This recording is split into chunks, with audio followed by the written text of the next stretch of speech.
Ər-Rəd surəsi 43 ayədir. Rəhman və Rəhim olan Allahın adı ilə. Əlif, Lam, Mim, Ra. Bunlar kitabın ayələridir. Rəbbindən sənə nazil olan haqdır. Lakin insanların əksəriyyəti inanmaz. Gördüyünüz göyləri dirəksiz olaraq yüksəldən, sonra ərşi yaradıb hökmü altına alan, müəyyən vaxta qədər dolanan günəşi və ayı ram edən, bütün işləri yoluna qoyan, ayələri müfəssəl izah edən məhz Allahdır. Bütün bu dəlillərdən sonra Rəbbinizlə qarşılaşacağınıza bəlkə inanasınız. Yeri döşüyən, orada möhkəm dağlar, çaylar yaradan, bütün meyvələrdən cüt-cüt yetişdirən, gecəni gündüzlə örtüb bürüyən odur. Şübhəsiz ki, bunda düşünən insanlar üçün neçə-neçə dəlillər vardır. Yer üzündə bir-birinə yaxın qitələr, eyni su ilə sulanan üzüm bağları, əkinlər, şaxəli-şaxəsiz xurma ağacları vardır. Halbuki biz yemək baxımından onların birini digərindən üstün tuturuq. Şübhəsiz ki, bunda da anlayıb dərk edən insanlar üçün əlamətlər vardır. Ya Rəsulum, əgər müşriklərə təəccüblənirsənsə, əsl təəccüblənləsi onların biz torpaq olduqdan sonra yenidənmi yaradılacağıq söyləməsidir. Onlar Rəbbini inkar edənlərdir. Boyunlarında zəncir olanlar da onlardır. Onlar cəhənnəmlikdilər. Özü də orada əbədi qalacaqlar. Müşriklər səni tələsdirib, özlərinə yaxşılıqdan əvvəl pislik istəyirlər. Halbuki onlardan öncə bu kimi cəzalar olub keçmişdir. Həqiqətən Rəbbin insanların zülmünə baxmayaraq, onlara qarşı mərhəmət sahibidir. Və şübhəsiz ki, Rəbbinin cəzası da şiddətlidir. Kafir olanlar, məyər ona Rəbbindən bir möcüzə indirilməli deyildimi deyirlər. Sən ancaq qorxudansan, hər tayfanın bir rəhbəri vardır. Allah hər bir dişi məxluqun bətnində nə daşıdığını, bətinlərin nəyi əksildib, nəyi artıracağını bilir. Hər şey onun yanında müəyyən bir ölçü ilədir. O qeybi də, aşkarı da biləndir. Böyükdür, ucadır. Sizdən sözünü gizlədən də, onu açıq deyən də, gecənin qoynunda gizlənən də, gündüz aşkar gəzib dolanan da Allah üçün eynidir. İnsan üçün onu öndən və arxadan təqib edənlər, mələklər vardır. Onu Allahın əmri ilə qoruyurlar. Hər hansı bir tayfa öz tövrünü dəyişmədikcə, Allah da onun tövrünü dəyişməz. Əgər Allah hər hansı bir qövmə bir pislik getirmək istəsə, onun qarşısı heç cür alına bilməz. Ondan başqa onların heç bir hamisi də olmaz. Sizə qorxu və ümid məqsədi ilə şimşək göstərən, yağışla yüklənmiş ağır buludları yaradan da odur. Göy gürültüsü onun şəninə təriflər deyir. Mələklər də Allahın qorxusundan onu öyüb mət edirlər. Kafirlər Allah barəsində mübahisə edərkən, onlarla istədiyini vurar. Allahın cəzası şiddətlidir. Haqq olan dua yalnız ona, Allaha olan duadır. Ondan başqasına edilən dualar qəbul olunmaz. Müşriklərin vəziyyəti quyu üstündə duraraq, ağzına su gəlmək üçün iki ovcunu açan, lakin quyu heç bir şey anlamadığı üçün suyun ona yetişmədiyi adamın vəziyyətinə bənzəyir. Kafirlərin duası zəlalətdən başqa bir şey deyildir. Göylərdə və yerdə kim varsa, özləri də, kölgələri də səhər axşam istər-istəməz Allaha səcdə edər. Ya Rəsulum, de, göylərin və yerin Rəbbi kimdir? De, Allahdır. De, belə olduqda onu qoyub özlərinə nə bir xeyir, nə də bir zərər verə bilənləri mi özünüzə dost edirsiniz? De, heç körla görən və ya zülmətlə nur eyni ola bilərmi? Yoxsa onlar Allaha onun yaratdığı kimi yaradan şəriklər qərar verdilər və onların nəzərincə bu yaratma bir-birinə bənzər göründü?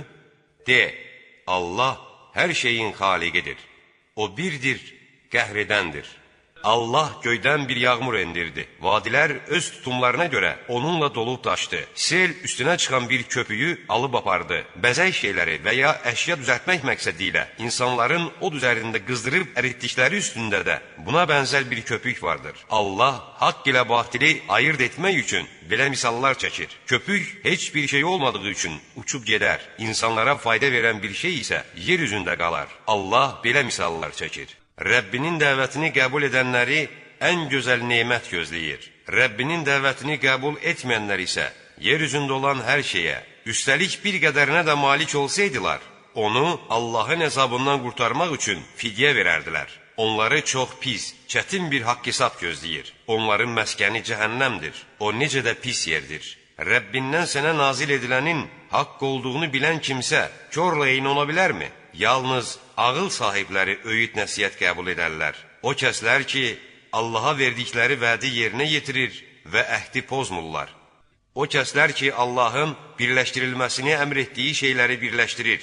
Rəbbindən və pis haqq hesabdan qorxurlar.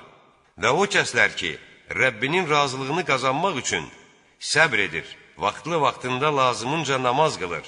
Onlara verdiyimiz ruzidən gizli və aşkar xərcləyir. Pisliyin qarşısını yaxşılıq etməklə alırlar.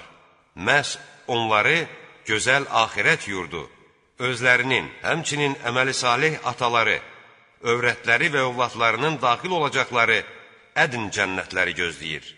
Mələklər də hər bir qapıdan daxil olub onlara, səbr etdiyinizə görə sizə salam olsun, axirət yurdu cənnət nə gözəldir deyəcəklər.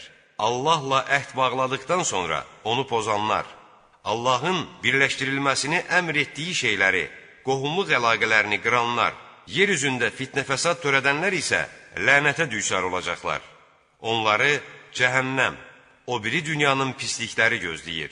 Allah istədiyi bəndənin ruzisini bol da edər, azaldar da.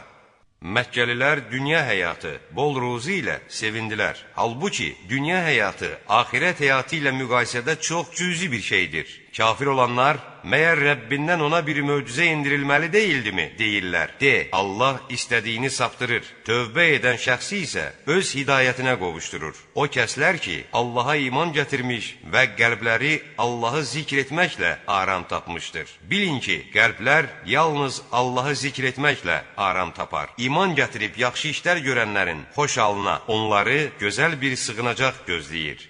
Ya Rəsulum, səni də özündən əvvəl çoxlu ümmətlər gəlib getmiş bir ümmətə Peyğəmbər göndərdik ki, onlar Rəhmanı inkar etdikləri halda sənə vəhy etdiyimiz Quranı onlara oxuyasan. De, o mənim Rəbbimdir, ondan başqa heç bir tanrı yoxdur, mən ancaq ona təvəkkül etdim. Axır dönüşümdə yalnız onadır. Əgər aləmdə bir kitab olsaydı və onun səbəbi ilə dağlar yerindən qopardılıb hərəkətə gətirilsə, yaxud yer parçalansa və ya ölülər dirilib danışsaydılar, o kitab mütləq bu Quran olardı. Bütün işlər yalnız Allahın ixtiyarındadır. Məyər iman gətirənlərə bəlli olmadımı ki, əgər Allah diləsəydi, bütün insanları hidayətə yönəldərdi, kafirlərə gəldikdə Allahın vədi yerinə yetənədək etdikləri əmələ görə onlara bir bəla üz verməkdə davam edəcək, yaxud yurtlarının yanında dayanıb duracaqdır. Həqiqətən Allah öz vədinə xilaf çıxmaz. Səndən əvvəl gəlib gedən peyğəmbərlərə də istehza edilmişdi. Mən kafirlərə möhlət verdim, sonra isə onları əzabla yaxaladım. Bir görəydin onlara nə dəhşətli əzab verdim. Hər bir kəsin nə qazandığına nəzarət edən Allah, bunu bacarmayan bütlər kimidirmi? Müşriklər götürüb Allaha cürbəcür şəriklər qoşdular. De, bunlara bir ad verin görək, axı onlar kimdilər, nəçidilər? Yoxsa Allaha yer üzündə bilmədiyi bir şeyi mi xəbər verirsiniz? Yaxud sözün zahirinə uyub deyirsiniz? Xeyr, kafirlərə öz hilələri gözəl göstərildi və onlar yoldan döndərildilər. Əslində, Allahın zəlalətə saldığı kimsəyə doğru yolu göstərən olmaz. Onlar dünyada əzaba düşar olacaqlar. Onları Allahın əzabından qurtaran olmaz. Allahdan qorxub, pis əməllərdən çəkinənlərə vəd edilən cənnətin vəsfi belədir. Ağacları altından çaylar axar, yeməkləri də, kölgələri də daimidir. Bu, Allahdan qorxub pis əməllərdən çəkinənlərin aqibətidir. Kafirlərin aqibəti isə cəhənnəmdir.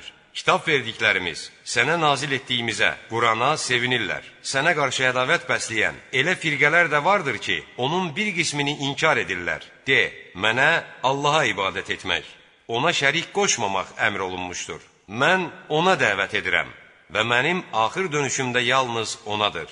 Beləliklə biz onu, Quranı ərəbcə bir hökm olaraq nazil etdik. Əgər sənə gələn elmdən sonra kafirlərin nəfslərinin istəklərinə uysan, səni Allahın əzabından qoruyan və qurtaran olmaz. Biz səndən əvvəl də peyğəmbərlər göndərdik. Onlara zövcələr, övladlar verdik. Allahın izni olmadıqca heç bir peyğəmbər heç bir möcüzə gətirə bilməz. Hər dövrün bir kitabı var. Allah istədiyi şeyi məhv edər, istədiyini də sabit saxlayar. Kitabın əsli onun yanındadır. Onlara vəd etdiyimizin, əzabın bir qismini sənə göstərsək də və ya ondan qabaq səni öldürsək də, sənin vəzifən ancaq dini təbliğ etməkdir. Haqq hesab çəkmək isə bizə aiddir. Məyər onlar bizim yer üzünə gəlib, onu müxtəlif tərəflərindən əskiltdiyimizi görmürlərmi? Hökm edən Allahdır. Heç kəs onun hökmünü dəf edə bilməz. Allah tezliklə haqq hesab çəkəndir. Onlardan əvvəlkilər də Allahın Peyğəmbərinə qarşı tələ qururdular. Bütün hilələrin cəzasını ancaq Allah verəcəkdir. Allah hər kəsin nə qazandığını bilir. Kafirlər axirət yurdunun kimin olacağını biləcəklər. Kafirlər, sən Peyğəmbər deyilsən deyirlər. Onlara belə cavab ver. Mənimlə sizin aranızda doğruluğuma Allahın və kitabı bilənlərin şahid olması yetər.